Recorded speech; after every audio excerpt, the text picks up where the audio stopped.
오늘의 말씀은 출애굽기 2장 5절에서 6절 말씀입니다. 바로의 딸이 목욕하러 나일강으로 내려오고 시녀들은 나일강가를 거닐 때에 그가 갈대 사이의 상자를 보고 시녀를 보내어 가져다가 열고 그 아기를 보니 아기가 우는지라 그가 그를 불쌍히 여겨 이르되 이는 히브리 사람의 아기로다. 아멘. 여러 조각들을 맞추어서 하나의 그림을 완성하는 게임을 퍼즐이라고 하죠. 그런데 이 퍼즐을 할 때 절대 잊지 말아야 될 것은 아무리 작은 조각일지라도 하나라도 잃어버리면 안 된다는 겁니다. 59만 9,999개를 잘 완성해서 작은 하나를 잃어버리면 그것은 기네스북에 인정을 받지 못합니다. 그래서 사실은 큰 그림을 완성하는 그 퍼즐에는 우리가 볼 땐 뭐 그거 하나 작은 거 우습게 생각하는 그게 없으면 안 됩니다. 하나님이 만드시는 세상도 그렇습니다. 여러분, 창세기부터 요한계시록까지 성경에 보면 하나님은 분명히 하나님 스스로 하실 수 있는 능력이 있음에도 불구하고 어느 순간에 인간이 그 하나님이 하시는 일에 함께 동참하기를 원하세요. 예를 들면 예수님께서 공생의 기간 동안 예수님의 능력으로 이 땅에 모든 구원의 사역을 하실 수 있는데 예수님은 의도적으로 12명의 제자, 또 많게는 500명의 제자가 예수님의 공생의 기간에 구원 사역에 함께 참여하도록 하셨어요. 그러니까 하나님은 어떤 분이냐? 하나님이 만들어가는 이 땅의 축복의 계획, 구원의 계획 속에 하나님이 그리시는 그 그림 속에 그 퍼즐을 완성해 가며 우리를 부르고 계시다는 거예요. 그러니까 때때로 나 같은 사람은 별로 이렇게 하나님 앞에 영광을 올려드릴 만한 자격도 없고 그럴 능력도 없고 또 교회에서 나는 별로 이렇게 쓰임 받을 입장도 못 되는 사람이야 라고 스스로 자신에 대해서 한계를 느끼는 사람들은 생각을 바꾸셔야 돼요. 하나님은 큰 그림도 필요하지만 그 퍼즐을 맞출 때 작은 한 조각이라도 그 사람이 필요하기 때문에 결국 우리가 크든 작든 하나님이 하시는 일에 참여할 수 있다면 그건 복 있는 인생이에요. 여러분 인생이 하나님의 그 그림에 작더라도 참여하는 그런 인생이 되기를 주의 이름으로 축원합니다. 오늘 출애굽기 2장을 통해서 어떻게 하면 우리는 하나님의 그 구원의 그림 속에 나도, 우리 가정도 또는 내 가족들도 그 작은 퍼즐에 참여할 수 있을까? 오늘 말씀을 통해서 그런 도전을 함께 나눴으면 좋겠는데, 지난 시간에 출애굽기 1장을 통해서 고센 땅에서 잘 살고 있던 이스라엘 민족이 어느 날 갑자기 이집트 정치인들의 견제를 받기 시작합니다. 첫째는 너무나 급속도로 인구가 늘어나고 세력이 확장되는 것에 대한 미래의 두려움을 느낀 이집트의 왕권이 갑자기 고센 땅에 살고 있는 이스라엘 민족을 노예로 전락을 시켜버렸어요. 멀쩡하게 어제까지는 아무 문제 없었는데 어느 날 그렇게 법을 제정하고 그들은 하루아침에 자유를 잃어버립니다. 그리고 강제로 노역을 당하고 탄압을 받기 시작합니다. 심지어 어디까지 갑니까?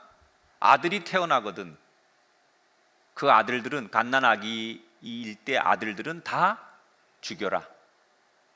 그리고 실제로 그런 살벌한 일들이, 있을 수 없는 일들이 곳곳에서, 아기가 태어났는데 남자아이면 군인들이 와서 그 아이를 죽이거나 아니면 나일강에 갖다가 던져버리는 거예요.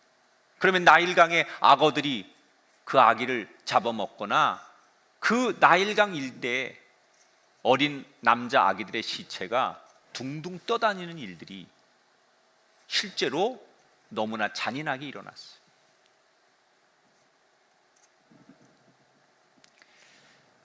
여러분, 하나님의 백성들이, 하나님의 사람들이 이렇게 처참하게 억울한 일을 당하고 또 고통을 당하는데 하나님은 도대체 뭘 하시는 걸까? 이렇게 이스라엘 백성들이 어린 아기들까지 죽임을 당하면서 살벌한 일들이 벌어지고 있는데 하나님은 이스라엘 민족을 위해서 뭘 하고 계신 걸까? 얼핏 보면 하나님은 아무것도 안 하시는 것 같지만 바로 이때부터 하나님은 이스라엘을 구원하기 위한 하나님의 그림을 그리기 시작합니다. 그 그림의 첫 번째가 오늘 출애굽기 2장에 한 아이가 탄생하는 데서부터 시작하는 거예요. 자, 1절 2절 말씀을 읽겠습니다. 레위 가족 중 한 사람이 가서 레위 여자에게 장가들어 그 여자가 임신하여 아들을 낳으니. 자, 여기 한 남자라는 것은 정확히 말하면 야곱의 셋째 아들 레위의 후손이에요. 그 후손 가운데 아므람이라고 하는 남자가 요게벳이라고 하는 여자하고 결혼을 합니다. 그리고 일남을 둡니다. 첫 번째 딸을 낳고 두 번째 아들을 낳아요. 그리고 어느 날 세 번째 아기가 태어나는데 그게 아들입니다. 셋째 아들이. 그런데 보통 아기가 태어나면 다 기뻐하고 축복받을 일 아니에요? 그런데 이 집에서 아기가 태어난 것은 축복이 아닙니다. 저주고 그 가정의 큰 근심거리입니다. 왜냐? 조금 전에 말씀드린 대로 지금 이집트 안에 강제법이 만들어져서 남자 갓난 아기가 태어나면 무조건 죽여라, 이런 엄청난 일들이 자행되고 있는 그때 이 아기가 태어나는 거예요.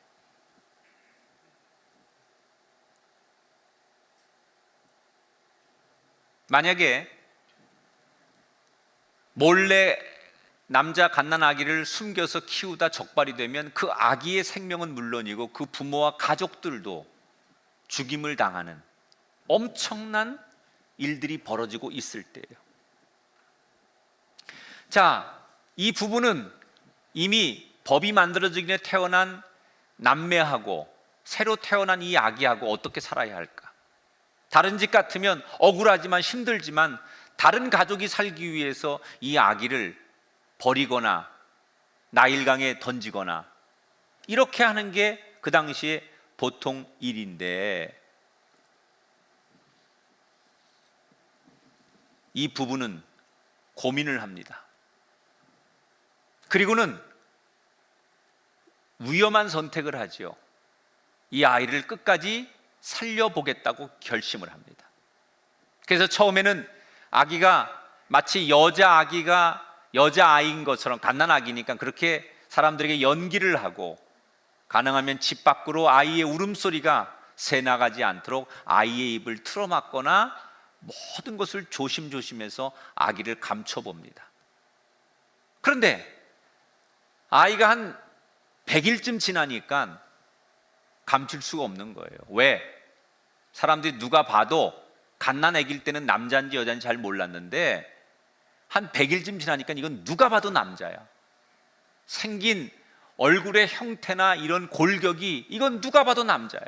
그리고 애가 얼마나 목청이 좋은지 한번 울어 제끼면 온 동네방네 나는 남자야, 나는 남자야, 이런 게 다 알려질 만큼 더 이상 감출 수 없는 상황이 됩니다. 이때 부부는 고민을 하고 버티다가 마지막에 이렇게 결정을 내리죠. 더 이상은 집에 두면 자기 부부는 부부지만 어린 그 딸과 또 다른 아들, 미리암이라는 아이하고 아론이라는 아들이에요. 자기들은 자기들이지만 이 죄 없는 두 아이들까지 어려움을 당하게 할 수는 없겠다. 그래서 이 아이를 집 밖으로 내보냅니다. 처음에는 죽이려고 하는 게 아니에요. 이 부부는 갈대 상자에다가 아기를 집어넣고 나일강 수풀에 이 아이를 감춥니다. 처음에는. 아마도 며칠이라도 당장 죽일 수 없으니까 나일강 수풀에 이 아이를 감춰놓고 갈대 상자에 집어넣고 혹시 운이 좋으면 누군가가 이 아이를 발견해서 이 아이를 데려다가 키워줬으면 좋겠다, 이런 기대감도 있었을 거예요. 저는 이 장면에서 그 아이를 떠나보내는 그 엄마의 마음, 이 땅의 모든 부모가 다 그거 알지 않아요? 하다못해 군대만 보내도 안 우는 부모가 어디 있어요? 그렇게 애절하게 아이를 이별하면서 그래도 끝까지 다른 부모와 다르게 그 아이를 살려보려고 그렇게 몸부림을 쳤다는 거죠. 왜 그랬을까? 이미 자기에게 두 아이가 있고 이 아이는 모든 부모들이 그런 아이 똑같은 상황이면 아이들을 버리는데 왜 이 부부는 유별나게 그 아이를 끝까지 지키고 살리려고 위험을 감수하면서 그랬을까? 그 이유가 오늘 본문 2절에 딱 한 줄에 힌트로 나와 있어요. 그 여인이 그 아이를 보니 잘생긴 것을 보고, 이렇게 나오거든요. 그러니까 이 잘생긴 걸 보고라는 말은 히브리어의 단어에 토브라고 하는 단어인데, 이 토브라고 하는 단어는 어디에 쓰이냐면, 여러분 창세기 1장 1절에 창세기 1장에 보면 하나님께서 천지를 창조하시고 스스로 독백하시는 얘기가 나와요. 아, 보기에 참 좋더라. 그게 창세기 1장에 7번 나오거든요, 토브라고 하는 단어가. 그런데 지금 이 부모가 태어난 이 갓난 아기를 보면서 하나님이 세상을 보고 창조하고 참 보기에 좋았더라라는 이 토브라는 단어를 이 부모가 똑같이 써요. 그러니까 이 말은 무슨 얘기냐? 이 아이를 낳았는데 그냥 육신적으로만 모성에 이끌려서 아이고 예쁜 내 새끼, 눈에 넣어도 안 아파, 이게 모든 엄마들의 마음이죠. 그런 걸 넘어서 이 부모는 이 아이를 단순히 육신적인 부모와 아이의 관계가 아니라 이 아이를 어떻게 봤다는 거예요? 믿음으로 봤다는 거예요. 다시 말하면 내가 낳았으니까 내 새끼고 내 아이야, 이런 단순한 부모의 눈이 아니라 하나님의 마음으로, 하나님이 주신 믿음으로 이 아이를 바라본 거예요. 내가 낳은 아이고 내 생명이고 내 거면 내가 선택도 하고 내가 버릴 수 있지만 이 아이를 바라볼 때 그 눈이 뭐예요? 믿음이 있었기 때문에 이 아이는 하나님 주신 생명이고, 그러면 하나님께서 이 아이의 생사를 주관하실 건데 내가 버리고 내가 죽일 수 없으니 하나님 당신이 하십시오, 그런 눈으로 이 아이를 바라봤다는 거예요. 그러니까 우리 모든 그 그리스도인들, 기독교의 그 부모의 자녀관은 바로 이 장면처럼 토브라고 하는 눈으로 우리 자녀를 바라봐야 돼. 그 아이가 뭐 공부를 뭐 잘하고 못하고 뭐 다른 아이들에 비해서 모범생이냐 아니냐 이런 걸 떠나서 우리의 부모들이 그 아이를 바라볼 때 눈은 하나님의 아이다, 하나님이 내게 보내주셨고 하나님이 만드신 생명이니 하나님의 눈으로 그 아이를 바라보면 지금 상황이 그 아이에게 어떻든 간에 하나님이 그 아이를 통해 하실 일을 기대하는 눈으로 그 자녀를 끊임없이 바라봐 주는 것, 그것이 이 땅의 부모님들이 해야 될 일이라는 거예요. 내 아이가 아니고 하나님이 하실 일을 기대할 아이인데 어떻게 내가 이 아이를 버릴 수 있겠느냐. 그래서 최대한 그 아이를 키워보려고 노력하다가 더 이상 숨기고 둘 수 없으니까 이 아이를 갈대 상자에 누워서 나일강 수풀에다가 감추는 거예요. 자, 갈대 상자로 이렇게 갈대로 해서 이렇게 우리 마치 집신 만들듯이 새끼줄 꼬듯이 그런 식으로 해가지고 흔히들 그 당시에 만드는 갈대로 만든 상자.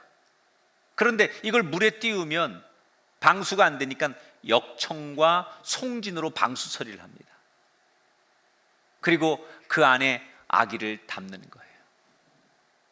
이제 강물에 놓아놓으면 이 아이의 운명은 어떻게 될지 모르는 거예요. 손에서 떨어지지가 않지만 몇 번이고 흐르는 눈물을 주체할 수 없어 그 아이를 보면서 놓아야 되나, 같이 강물에 빠져야 되나, 이런 생각을 수없이 하다가 결국은 그 아이를 강물에 떼어놓습니다. 그때 이 엄마가, 여러분 성경엔 등장하지 않지만 어느 엄마가 그때 그렇게 생이별하는 아기를 놓고 아무렇지 않게 돌아섰겠어요? 가장 절실하게 그 흐르는 눈물과 함께 하나님 앞에 기도했을 거 아니에요. 하나님, 이 아이를 살려주세요. 하나님, 이 어린 생명을 지켜주세요. 그렇게 흐느끼고 간절한 마음으로 기도했을 거 아니에요. 저는 그 기도가 진짜 기도라고 생각해요. 그 자식을 위해서 흘리는 그 한마디의 그 외마디 같은 기도. 여러분, 오늘 우리 시대는 어쩌면 우리 부모님들이 자녀들에게 공부할 수 있는 좋은 환경과 지적인 능력과 문화적인 콘텐츠는 많이 선물했는지 몰라도 정말 중요한 부모의 눈에서 흐르는 눈물의 기도를 잃었다는 것은 대단히 불행한 일이에요. 언젠가부터 우리가 가장 소중한 걸 자녀에게 못 주는데 우리 믿음의 아버지들이, 믿음의 어머니들이 자녀를 위해서 우는 기도가 없다는 거예요. 그 자녀를 품고 이 엄마가 강변에다가 그 갈대 상자를 띄워놓으며 외마디 외쳤던 간절한 눈물의 기도, 하나님 이 아이를 살려주세요, 이 아이를 살려주세요, 이 아이를 지켜주세요. 이 눈물의 기도가 오늘 우리에게 사라졌다는 거예요.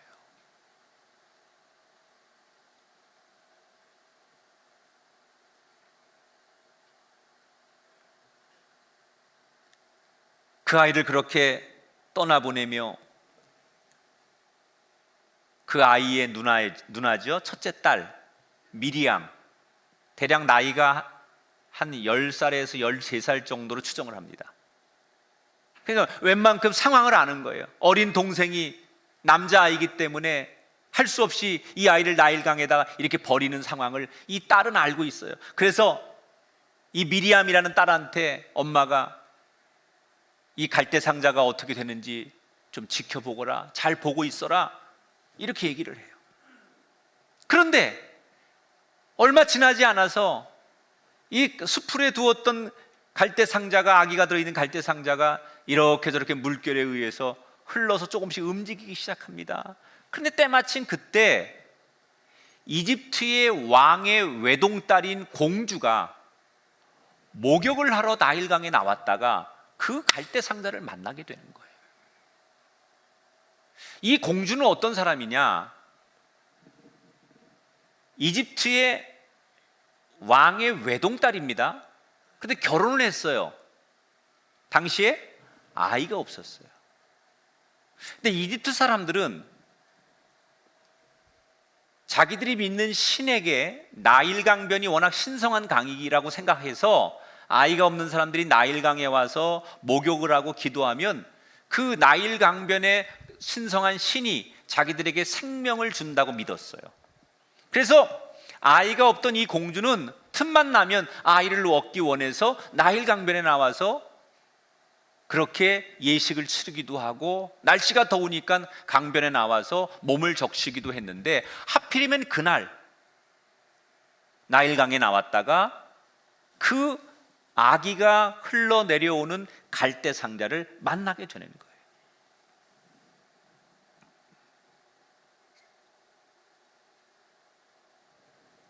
여러분, 이 공주는 나일 강변에 나올 때마다 그렇게 아기들이 둥둥 떠내려가는 걸 그동안도 수없이 목격했을 거예요. 왜냐하면 히브리인들에게 남자아이가 태어나면 막 그 아이를 죽이거나 나일강에 버리는 일이 워낙 많았기 때문에, 그래서 그 나일강변에 갈대 숲에서 바람이 이렇게 일렁이면 갈대 숲에 움직이는 소리보다 숨죽여 흐느끼는 여인들의 울음소리가 나일 강변을 뒤덮였다고 할 정도로, 그런 기록이 있을 정도로 수없는 사람들이 아이를 잃고 통곡하고 흐느껴 울고 있던 소리들이 있어서 그런 다른 아이들을 많이 목격했을 거예요. 그런데 그날 갈대 상자를 열어보니 분명히 히브리 아이인 거예요. 그런데 이 아이가 보세요, 얼마나 울었는지, 배가 고파서 얼마나 울었는지 아니면 얼마나 두려워서 울었는지, 이 어린 아기가 눈물이 울다가 그 눈물이 이렇게 여기에 자국이 나고 눈물이 말라서 눈물이 그렁그렁한데, 그 아기가 갈대 상자를 딱 열어보니까 동그란 두 눈에 까만 눈동자에, 성경에는 안 나와요 그냥 그렇게 동그란 아기가 막 울다가 지쳐서 금방 그러다가도 이 갈대 상자를 딱 열고 그 공주의 눈을 마주치는데 빵긋하고 웃는 거예요. 이때 이 공주의 마음속에 여성 특유의 모성애가 발동되는 거예요. 이 아기를 내가 키웠으면 좋겠다. 여러 가지 상황이 척척 맞아져요. 여러분, 세상 사람들은 이런 얘기를 하면 야, 그건 우연이야, 그건 그 아이가 운이 좋은 거야, 행운이야, 그거는 정말 그렇게 어떻게 우연치 않게 그런 일이 벌어진 거야, 이렇게 해석하는 사람이 많아요. 그러나 믿음의 사람은 그렇게 해석하지 않아요. 이건 하나님이 모든 것을 완벽하게 섭리하시고 하나님께서 그 아이와 그 아이의 엄마에게 은혜를 베푸신 거라는 거예요. 여러분, 우리는 운을 믿는 사람들이 아니에요. 우연이 되고 어쩌다가 행운적으로 우리 인생이 잘 되는 게 아니라 저와 여러분의 인생은 하나님의 계획과 하나님의 손에 의해서, 하나님의 섭리와 하나님의 은혜에 의해서 만들어지는 인생이라는 것을 기억하시고, 오늘도 우리는 나의 인생을 위해서, 내 자녀들을 위해서 하나님 은혜를 주세요, 하나님 우리에게 섭리를 베풀어 주세요, 이렇게 구하는 사람이 되어야 할 줄 믿습니다. 이때 아까부터 그 동생의 동태를 살피던 미리암이라는 누나가 당돌하게 공주 앞에 딱 그 타이밍에 나가서, 공주님, 이 아이가 배가 고픈 것 같은데 이 아이에게 젖을 줄 수 있는 유모를 제가 구해올까요? 라고 당돌하게 얘기해. 아마도 엄마가 이런 일이 생기면 네가 이렇게 개입하라고 훈련을 시켰을 거예요. 공주의 시녀들 가운데는 아이에게 젖을 줄 수 있는 사람이 없어요. 다 아가씨들이니까. 그러니까 공주가 배가 고파 지쳐있는 아기를 보면서, 그래, 이 젖을 줄 수 있는 유모가 있느냐? 그럼 빨리 데려오거라. 그러니까 미리암이 엄마 요게벳에게 뛰어가는 거예요. 그리고 차처지정을 설명하고, 엄마 빨리 와. 그래서 엄마를 공주 앞으로 데려옵니다. 그리고 그 자리에서 아이에게 젖을 물리는 모습을 보면서 이 아기의 유모가 되달라고 공주로부터 정식 요청을 받고 아기와 함께 왕궁으로 들어가요. 분명히 이 아기는 노예의 자식이고 죽어야 될 운명이었는데 이제 모세라는 이름의 왕족이 됩니다. 그리고 최고의 환경에서 이때부터 친엄마의 손에서, 왕궁이라고 하는 보호 아래서 그는 안전하게 자라면서 이스라엘을 구원하기 위한 하나님의 그림이 계속 이어지고 있다는 거예요. 자, 지금 하나님의 그 구원의 계획이라는 그림이 자칫 잘못하면 무너질 뻔했어요. 그런데 누구를 통해서 이 그림이 다시 이어질 수 있게 됐습니까? 바로 연약한 아기를 믿음의 눈으로 보고 하나님이 하실 일을 기대했던 그의 부모 두 사람의 하나님을 향한 믿음의 기대의 눈이 이 그림을 완성해 가는 거예요. 여러분, 이 부부가 히브리 민족의 노예 아닙니까? 이집트 땅에서. 그렇다고 이 사람들이 무슨 나라를 구하겠다고 독립운동을 한 것도 아니에요. 그저 조용히 이 아기를 숨긴 것뿐이에요. 아주 하찮은 내 아기를 지키고 싶어서 숨긴 그 일을 했을 뿐인데, 그것이 하나님의 구원 사역의 그림이 완성되는데 끊어지지 않고 이어질 수 있도록 쓰임을 받게 됐다는 거예요. 지금도 많은 사람들이 나도 하나님 앞에 좀 크게 쓰임 받았으면 좋겠다, 내 가족들, 내 자녀들이 하나님 앞에 위대하게 쓰임 받았으면 좋겠다, 이런 고백과 기도를 많이 드립니다. 그 어떻게 해야 우리가 하나님 앞에 크게 쓰임 받을 수 있느냐? 뭐 돈이 많고 인맥이 좋고 추진력이 있으면 더 좋겠지만요, 우리가 하나님 앞에 쓰임 받을 수 있는 가장 좋은 조건은 이 아므람과 요게벳이 했던 것처럼 누구를 보든지 간에 하나님이 뭔가 계획이 있으실 거야, 하나님이 하실 거야, 이렇게 하나님이 하실 일을 기대하는 눈으로 세상을 봐야 된다는 거예요. 지금 여러분이 직장 생활이든 또는 자녀들의 결혼 문제든 여러분 건강의 문제든 어떤 문제든 간에 여러분이 판단하지 않고 이 요게벳 아므람 부부가 봤던 것처럼 하나님이 하실 거야, 하나님이 일하실 거야, 하나님의 계획이 있으실 거야, 이렇게 하나님이 하실 일을 기대하며 나의 운명과 나의 삶을 하나님 앞에 맡길 줄 알 때, 그때 하나님은 그 사람에게 기적의 그림을 이루신다. 하나님이 하실 일을 기대하라는 거예요. 특히 여러분 자녀들에게 하나님이 하실 일을 기대하는 거예요. 내가 하는 게 아니에요. 부모가 뭘 하겠어요? 하나님께서 일하시고 하나님께서 진행하시고 하나님께서 모든 걸 이루어 가시도록 그렇게 믿음의 눈으로 그 자녀를 바라보고 하나님이 하실 일을 기대하는 것만이 우리 부모가 할 수 있는 거예요. 여러분에게 여러분 인생을 통하여 하나님이 하실 일들이 기대한 것 이상으로 나타나게 되시기를 주님의 이름으로 축원합니다. 자, 노예의 자식이었던 모세가 한순간에 당당한 왕족의 일원이 됩니다.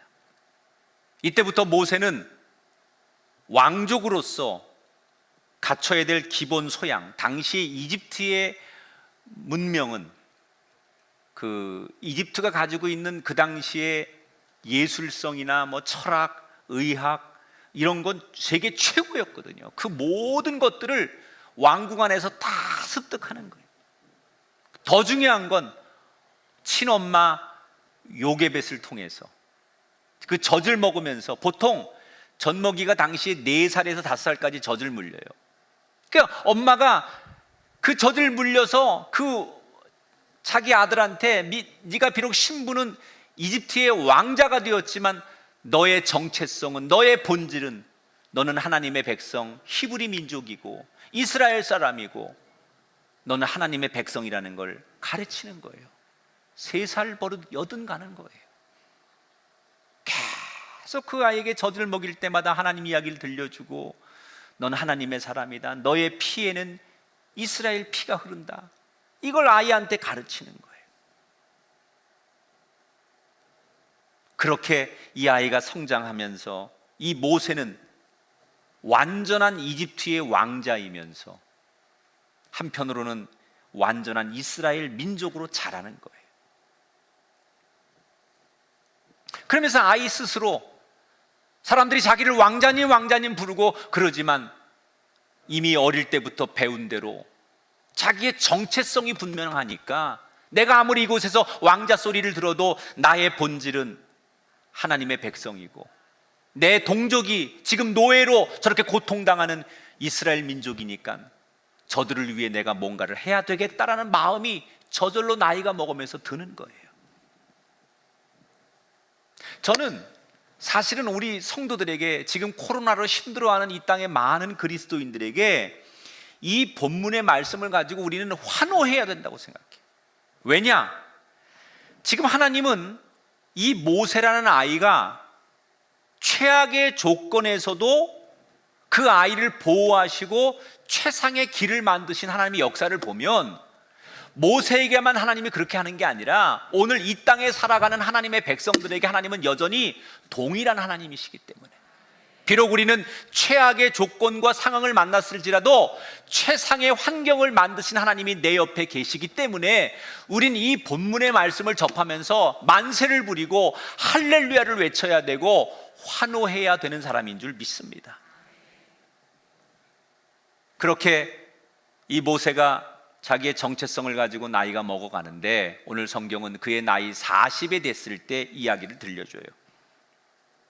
나이 40이 된 모세, 여전히 그는 모든 왕족으로서의 조건을 두루두루 갖추고 어느 날 노동으로 착취를 당하는 노동 현장에 동족들이 있는 곳을 지나다가 너무나 잔인하게 그 이스라엘 민족 백성을 괴롭히고 채찍을 가하고 개나 돼지에게도 하지 않는 짓을 일삼는 너무나 못된 무지막지한 악질 이집트 감독관을 보다 못해 모세는 그 사람을 죽이게 돼요. 아마도 모세는 그런 광경을 계속 보다가 더 이상 두면 안 되겠다. 그리고 무슨 생각을 했을까? 제 생각엔 모세가 이랬을 거예요. 내가 히브리 민족이니까, 이스라엘 사람이니까 내 동족을 위해서, 힘없고 저렇게 억울한 일 당하고 억압당하는 내 동족을 위해 내가 보호해주고 뭔가를 해야 되겠다. 동족을 위해서 내가 이렇게 하는 게 의리를 지키는 일이고 이게 도리라고 생각했을 거예요. 그래서 살인이라고 생각하지 않고 너무나 무지막지하게 이스라엘 민족을 괴롭히는 이집트의 감독관 하나를 어느 날 손보려고 하다가 그 사람이 죽어버리는 거예요.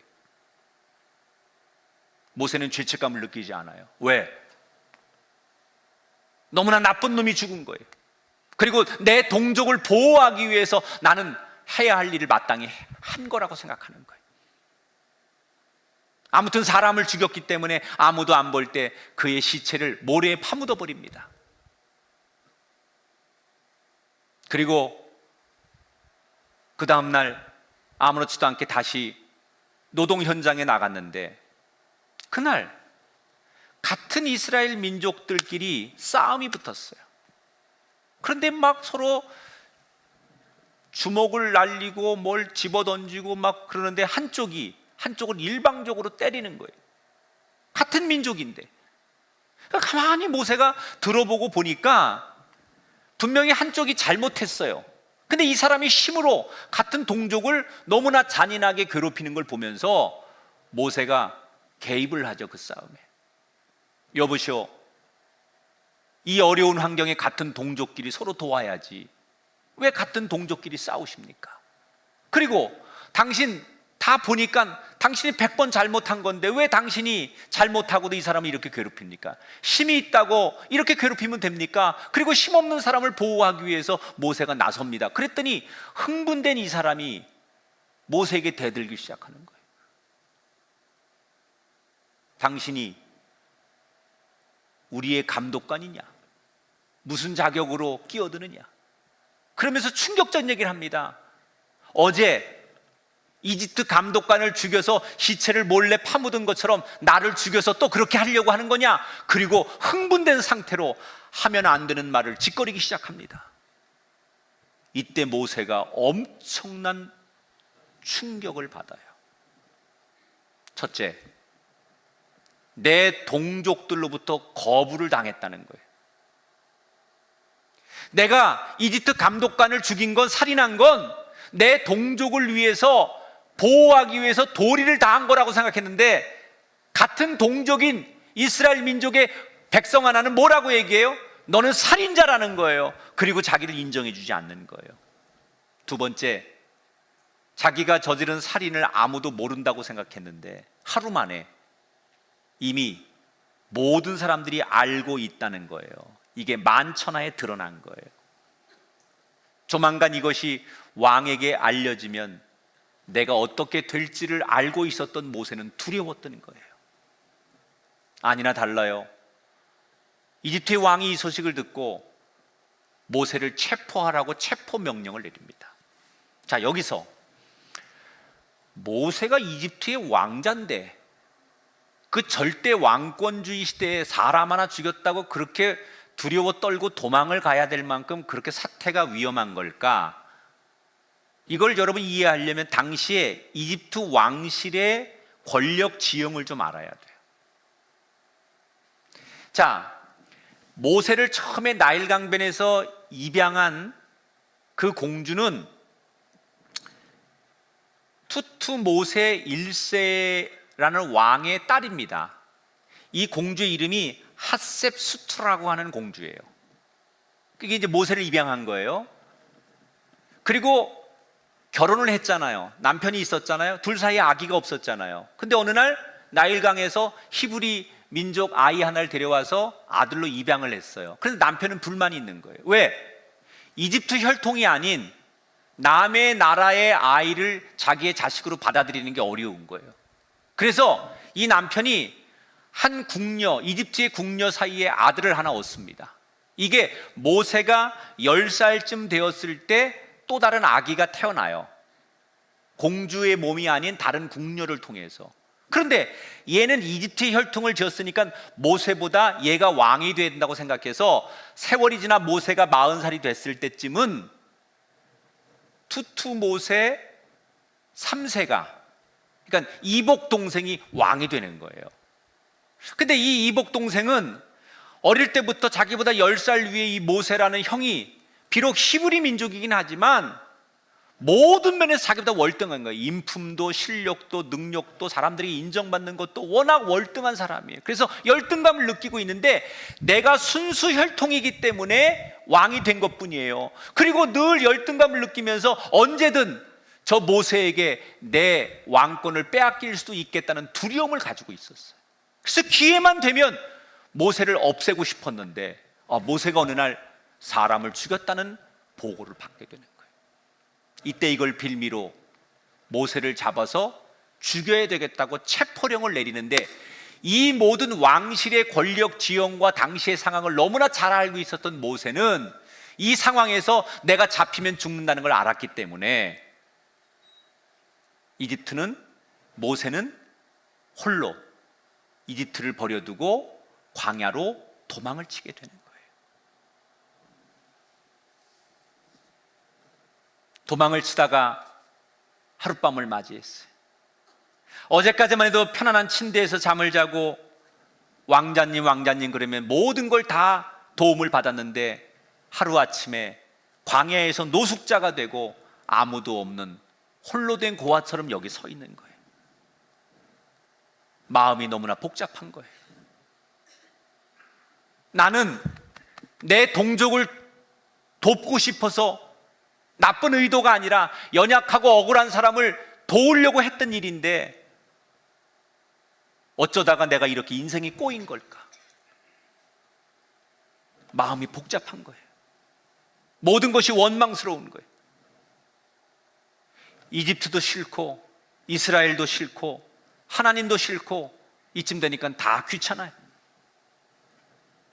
그래서 다음 시간에 보겠지만 이때부터 세상 말로 더 이상 이쪽 쳐다보고 싶지 않다 해서 광야로 들어가서 40년을 모든 연을 끊고 그 광야의 운둔에서 살아가는 이야기가 다음 시간에 나와요.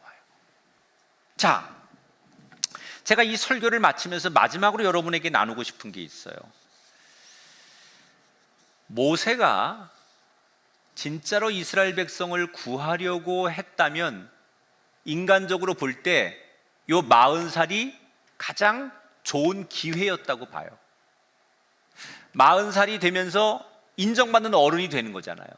체력도 있고 또 많은 사람들에게 존경을 받고 누구보다도 모세는 모든 게 다 준비되어 있었어요.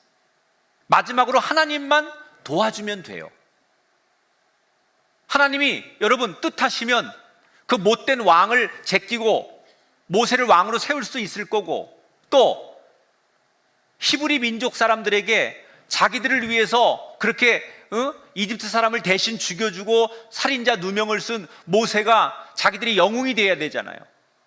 하나님이 얼마든지 그렇게 만들어 주셔야 되잖아요. 그런데 자기들을 위해 일한 모세가 통쾌한 자기들을 대신해서 싸워준 그런 은인이 아니라 자기들에게 비아냥의 대상이 되도록 하나님께서 만드셨어요. 다시 말하면 하나님께서 지금 모세의 모든 길을 막아버리셨어요. 모세의 자존감까지도 바닥까지 떨어뜨리셨어요. 왜? 모세를 40살 그때 이스라엘의 지도자로, 민족의 구원자로 하나님이 쓰시지 않고 왜 모세의 길을 다 막아버리신 걸까? 바로 이 장면에 하나님이 그리려고 하는 구원의 그림의 또 한 조각이 필요했다는 거예요. 그게 뭐냐? 23절을 읽어보면 알아요. 같이 읽어보겠습니다. 시작. 이스라엘 자손은 고된 노동으로 말미암아 탄식하며 부르짖으니 부르짖는 소리가 하나님께 상달된지라. 따라합시다. 탄식하고 부르짖으니. 자, 하나님은요, 이걸 여러분 아셔야 돼요. 하나님은 그 사람이 자기가 하나님 앞에 나와서 구하고 찾기를 언제나 바라세요. 하나님은 물론 다른 사람의 중보의 기도도 하나님 들으시지만 자기가 하나님을 찾고 구하는 걸 하나님이 가장 기뻐하세요. 그런데 지금 이스라엘 백성들이 이집트 땅에서 노예로 착취를 당하고 억울한 일을 당하면서 모세가 40살이 될 때 요때까지도 이스라엘 백성들은 우리의 사는 게 왜 이렇게 힘들고 우리가 왜 이렇게 억울한 일을 당해야 되고 우리가 언제까지 이런 고통을 당해야 돼, 인간적으로 괴롭다고만 생각했지 아직까지 그들은 하나님을 찾지 않아요. 억울하고 힘들고 살기 괴롭다라는 얘기를 그들이 하긴 했지만 그러면 그걸 가지고 하나님 앞에 나와서 하나님 살려주세요, 하나님 도와주세요 라고 하나님을 찾지 않아요. 아직도. 여러분, 하나님이 그들을 도와주고 싶은데 하나님을 찾지도 않는 그들을 하나님께서 그림을 완성할 수가 없었던 거예요. 스스로 그들이 하나님 앞에 나와서 하나님의 이름을 부르며 하나님을 구하고 찾을 때까지 모세의 계획을 하나님은 정지시켰던 거예요. 그래서 40년을 모세에게 더 기다리게 하시는 거예요. 모세가 준비가 안 된 게 아니라 이스라엘 백성들이 하나님을 찾지 않는데 하나님이 일방적으로 나타나서 그들에게 구원의 그림을 완성시키는 것은 의미가 없다고 생각한 거예요. 마지막 한 조각의 퍼즐, 기도의 퍼즐이 필요했는데 그 기도의 퍼즐이 찾아질 때까지 모세를 40년 동안 기다리게 하신 거예요. 그리고 40년이 지나서 모세가 80대였을 때 더 이상 견디지 못한 이스라엘 민족의 백성들이 하나님 앞에 나가서 하나님, 이 억압과 이 고통 속에서 우리에게 자유와 우리에게 은총을 달라고 울부짖기 시작하죠. 그 기도의 작은 퍼즐이 드디어 생길 때 하나님께서 광야에 숨어있던 모세를 꺼내서 본격적인 구원의 역사를 쓰기 시작했다는 거예요. 여러분, 이 말씀을 드리고 싶은 거예요. 하나님의 그림이 완성되려면 반드시 필요한 마지막 조각이 있어요. 그게 뭐냐? 하나님을 기억하고 하나님을 간절히 찾는 기도의 조각이 필요하다는 거예요. 하나님은 언제 역사하느냐? 내가 하나님 앞에 나와서 하나님을 간절히 부르고 하나님 앞에 울부짖고 하나님을 찾을 때, 이 기도의 조각을 가지고 나올 때 하나님이 우리를 향한 하나님의 계획의 그림이 완성된다는 거예요. 혹시 너무 삶이 힘들어 하나님이 원망스럽고 고통당하신 분이 계십니까? 하나님이 아무것도 안 하시고 계셔서 하나님이 원망스러운 분이 계십니까? 하나님은 아무것도 안 하는 게 아니에요. 기다리고 계세요. 뭘? 우리가 기도의 조각을 가지고 나오기를 기다리고 계시는 거예요. 힘들기 때문에 기도할 마음조차도 생기지 않아요. 너무 힘드니까 기도도 안 나와요. 변명이에요. 힘들어서 예배를 못 드려요. 사치예요. 하나님 우리에게 때때로 힘들고 고통과 고난을 주는 것은 하나님께 부르짖게 하시려고 하는 거예요. 그 기도의 퍼즐을 들고 나올 때 하나님이 그리시려고 하는 그림이 완성된다는 것을 기억하시고, 오늘 우리는 하나님이 나와 우리 가정 또는 우리 인생을 향하여, 이 땅을 향하여 그리시는 큰 그림을 완성하기 위해 두 개의 퍼즐이 필요하다. 하나님이 하실 일을 기대하는 믿음의 눈을 갖는 퍼즐과 하나님 앞에 나와서 부르짖는 기도의 퍼즐이 필요하다.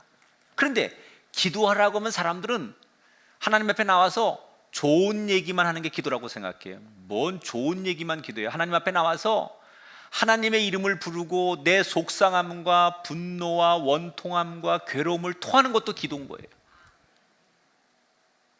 하나님 앞에는 하나님께 나와서 쏟아내는 건 다 기도지, 하나님 앞에 나와서 뭐 좋은 얘기만 하는 게 기도라고 생각하면 안 돼요. 내가 가지고 있는 모든 걸 하나님 앞에 쏟아내면 그게 기도예요. 그래서 꼭 좋은 얘기 하려고만 하나님 앞에 기도하는, 하나님과 나 사이에 그런 것들로만 만들어지는 게 아니에요.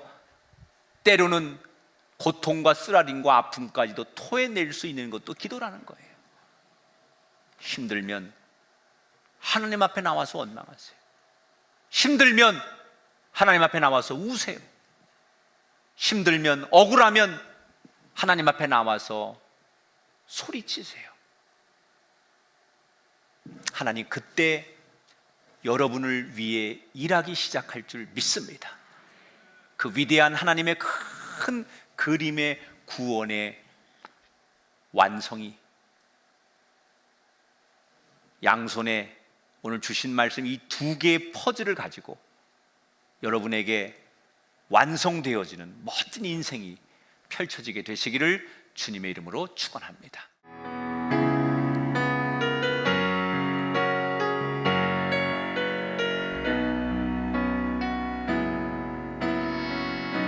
하나님 한 번도 나를 실망시킨 적 없으시고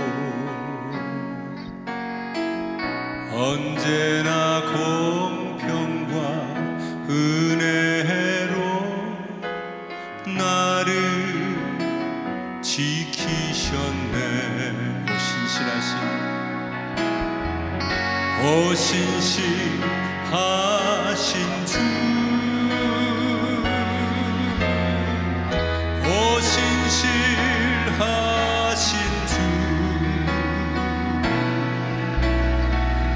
내 너를 떠나지도 않으리라, 내 너를 버리지도 않으리라. 약속하셨던 주님, 그 약속을 지키사 이후로도 영원토록 나를 지키시리라 확신하네. 지나온 모든 세월들, 지나온 모든 세월들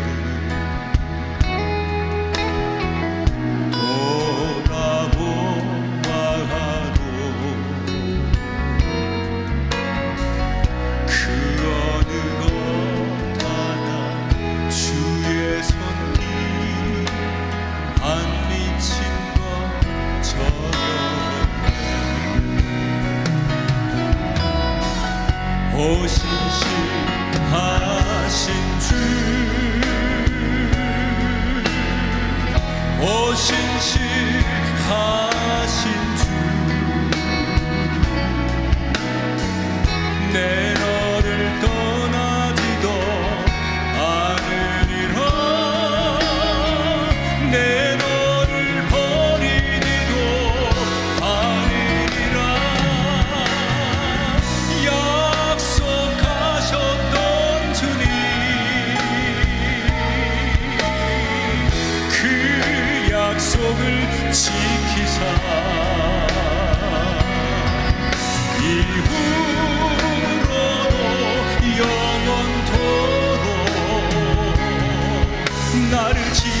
지키시리라. 박시 두 손 높이 드시고 오신실하신 주님 찬양합니다. 오신실하신 주,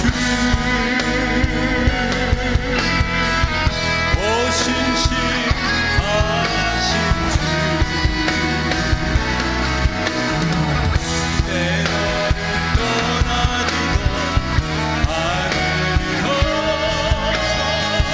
내 너를 버리지도 않으리라. 약속하셨던 주님, 그 약속을 지키사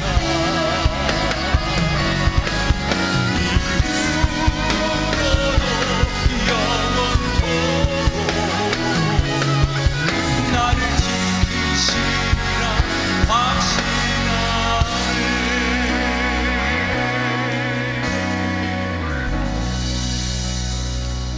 두 손 가슴에 얹고 기도합니다. 내 너를 떠나지 않으리라.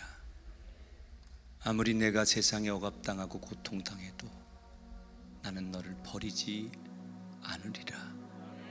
내가 너의 아버지가 되며 너의 민족의 길잡이가 되며 너의 자녀의 아비가 되리라. 우리에게 주신 말씀입니다. 떠나지 않으시는 주님 앞에 주님이 하실 일을 여전히 기대하며 사는 우리 되게 하시고, 세상 앞에 울부짖는 우리가 되지 않게 하시고, 하나님 당신께 나와 울부짖는 우리가 되게 하여 주옵소서. 이제는 우리 주 예수 그리스도의 은혜와 하나님 아버지의 극진하신 사랑하심과 성령님의 감화 감동 역사하심이 우리들 가운데 영원토록 함께 하기를 축원하옵나이다. 아멘.